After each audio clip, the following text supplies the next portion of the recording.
हरियाणा के अंदर विधानसभा चुनाव के बाद नगर निकाय चुनाव को लेकर सरगर्मियां तेज हैं। 10 जगहों पर नगर निगम के लिए मेयर के लिए चुनाव हो रहा है, 2 जगहों पर उपचुनाव और 8 जगहों पर नए सिरे से मेयर के लिए और नगर निगमों के लिए चुनाव हो रहा है। मुख्य मुकाबला अगर बात की जाए तो सभी जगहों पर बीजेपी और कांग्रेस में है, लेकिन कुछ जगहों पर इनेलो ने भी अपने प्रत्याशी उतारे हैं, कुछ जगहों पर आम आदमी पार्टी ने भी उतारे हैं।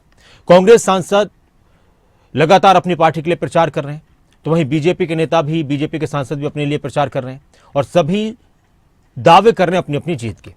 तो वहीं बीजेपी से राज्यसभा सांसद किरण चौधरी ने निकाय चुनाव को लेकर बयान दिया और कहा कि इस निकाय चुनाव में कांग्रेस का पूरी तरह से सफाया हो जाएगा, अब कांग्रेस का कोई भविष्य नहीं बचा।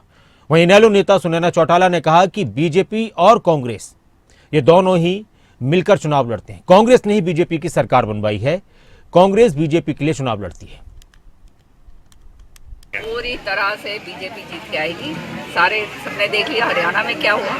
शुरू में ही बोलती थी मैं कि हरियाणा में कांग्रेस खत्म हो चुकी है। वही हाल जो है इनका जो है निगमों के चुनाव के अंदर भी आपको पता चलेगा, पूरी तरह से साफ होंगे।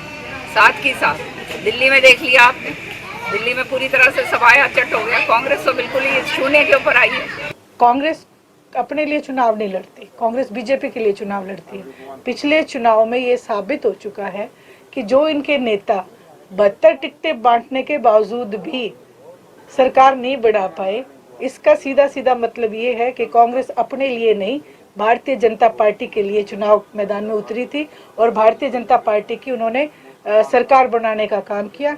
किसान और कमेरे वर्ग को झूठ बोल के ठगने का काम किया।